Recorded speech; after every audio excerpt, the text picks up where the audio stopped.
Bonjour à tous et bienvenue dans ce 49e épisode de l'Eco Weekend. Nous sortons d'une semaine très volatile animée par une kyrielle d'actualités. La première, dans la chronologie aussi bien qu'en importance, c'est l'évolution du groupe immobilier chinois Evergrande. Lundi, au plus mal, il annonce un accord sur le paiement des intérêts liés à son énorme dette qui avait lieu le lendemain. Puis le surlendemain, il demande un délai pour payer un coupon qui était libellé en dollars américains. Et finalement, jeudi, il n'honore pas un autre paiement, ce qui a évidemment relancé les inquiétudes. Alors, les analyses sur les expositions des différentes banques à la société Evergrande, les impacts économiques d'une débâcle éventuelle ont animé chaque jour de la semaine, ainsi d'ailleurs que les raisons pour lesquelles le gouvernement chinois devrait ou ne devrait pas intervenir dans le sauvetage de ce groupe. Restons en Chine pour une deuxième actualité. Sur le plan régulatoire, la Chine a interdit toutes les transactions en crypto-monnaie, créant ainsi une correction sur l'ensemble du secteur de 4 à 5%. Au vu de la consommation énergétique des nombreuses entreprises de minage, ce durcissement est assez compréhensif. Et terminons ce chapitre chinois avec une bonne nouvelle. Un accord a finalement été trouvé pour libérer Meng Wanzhou, qui était assignée à résidence par les États-Unis et le Canada pour avoir omis de déclarer certaines activités de la société Huawei. Elle avait été arrêtée voici 3 ans. L'événement attendu cette fois de la semaine, c'était la réunion de la Fed. Comme on le craignait depuis des mois, Jérôme Powell a annoncé la fin des achats d'actifs imminente. L'annonce officielle pourrait avoir lieu lors de la prochaine réunion de la Fed au début du mois de novembre, ce qui signifierait une fin du programme d'achat les semaines qui suivent. La diminution devrait être progressive et s'étendre sur 10 mois, soit une durée similaire à la première expérience connue, c'était fin 2013. Avec une croissance américaine en 2021 qui a été revue à la baisse de 7% à 5,9%, et une inflation qui a été revue à la hausse de 3,4 à 4,2%, cette décision paraît très logique. La seule incertitude, tout comme à l'issue de la réunion du mois d'août, concerne le marché de l'emploi. Une bonne évolution dans le rapport d'octobre et à ce moment, tous les signaux seront favorables à la fin du programme de relance monétaire. Les dot plots, ces estimations du niveau des taux d'intérêt qui sont issues des gouverneurs de la Fed eux-mêmes, ont logiquement suivi la tendance et anticipent une première hausse des taux en 2022.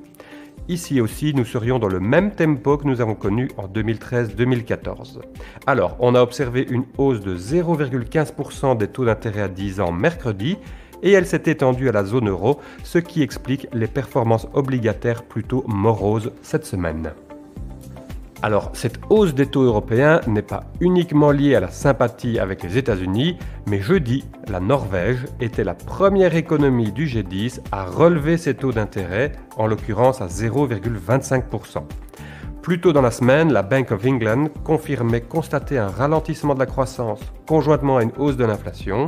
Ceci, conjugué aux problèmes d'approvisionnement qui frôlent parfois la panique en Grande-Bretagne puisque les fils commencent à se former, eh bien, cela laisse présager une intervention prochaine de la Banque centrale d'Angleterre. Nous en parlions déjà la semaine passée, les prix de l'énergie se maintiennent à des niveaux très élevés. Alors le pétrole se positionne comme une alternative au gaz et a donc poursuivi sa croissance cette semaine. Évidemment, pétrole comme gaz profitent de niveaux des stocks qui sont particulièrement faibles, liés à la froideur de ces derniers mois, et également à la Chine qui reconstitue ses stocks avant l'hiver, mettant ainsi en péril l'approvisionnement étant donné les problèmes logistiques. L'or noir a ainsi atteint son plus haut niveau depuis octobre 2018. Cette semaine était plutôt pauvre en statistiques économiques. Les premières estimations PMI de l'activité en septembre sont probablement les plus intéressantes. Un peu partout, c'est le ralentissement, tout en restant dans une zone de croissance, voire forte croissance selon les régions. S'agissant de la composante manufacturière de ces indices PMI, on ne cesse de parler de problèmes dans la chaîne d'approvisionnement. Alors malgré l'actualité chargée, voici 3 illustrations assez actuelles de ces perturbations que je trouve assez intéressantes à partager avec vous. Premièrement, Nike, le leader mondial des vêtements de sport, mais Adidas, Puma et les autres sont dans la même situation, eh bien Nike a divisé par 2 ses estimations de croissance pour 2021 après avoir essuyé plus de 10 semaines de fermeture de ces usines vietnamiennes depuis le mois de juillet, les usines étant en confinement. Pour ne rien arranger, les stocks qui sont en transit ont doublé et la situation devrait se prolonger jusqu'en octobre. Deuxième illustration des perturbations logistiques, l'industrie automobile qui souffre de la pénurie de semi-conducteurs. Il faut en moyenne 21 semaines pour que les marques soient livrées de leurs commandes de semi-conducteurs. Eh bien, de 61 milliards de dollars en janvier, 110 milliards en mai, le manque à gagner pour l'industrie est actuellement estimé à 210 milliards de dollars. Cela équivaut à 7,7 millions de véhicules qui ne seront pas vendus en 2021 et qui auraient dû l'être.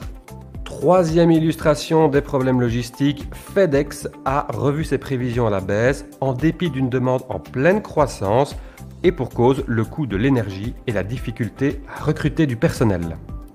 Et donc, avec l'ensemble de ces perturbations logistiques et évolutions à la baisse des indicateurs avancés de croissance économique, on attendait de pied ferme la mise à jour des perspectives de croissance de l'OCDE qui est également venue cette semaine. Alors la bonne nouvelle, c'est que, indépendamment du ralentissement, nous avons retrouvé le niveau d'activité économique mondiale d'avant-crise. Cela peut paraître logique à l'heure actuelle, mais rappelons-nous, cela a donné lieu à beaucoup de révisions positives depuis un an. Et d'autre part, sans rentrer dans les détails de la croissance, la baisse américaine serait compensée par la hausse de la zone euro. Finalement, les perspectives actuelles ne sont pas fondamentalement différentes de celles que nous avons connues il y a 3 mois. La semaine prochaine, nous aborderons probablement les résultats des élections allemandes. Avec l'incertitude issue des sondages, il est probable qu'une coalition à 3 partis doive être envisagée et qu'Angela Merkel siège encore quelques semaines. Nous en reparlerons. J'espère que vous avez apprécié ce podcast. N'hésitez pas à vous abonner à la chaîne Nagelmakers, à y laisser vos commentaires. Quant à moi, je vous donne rendez-vous le week-end prochain pour un nouvel épisode. Je vous souhaite une belle semaine et déjà un excellent week-end.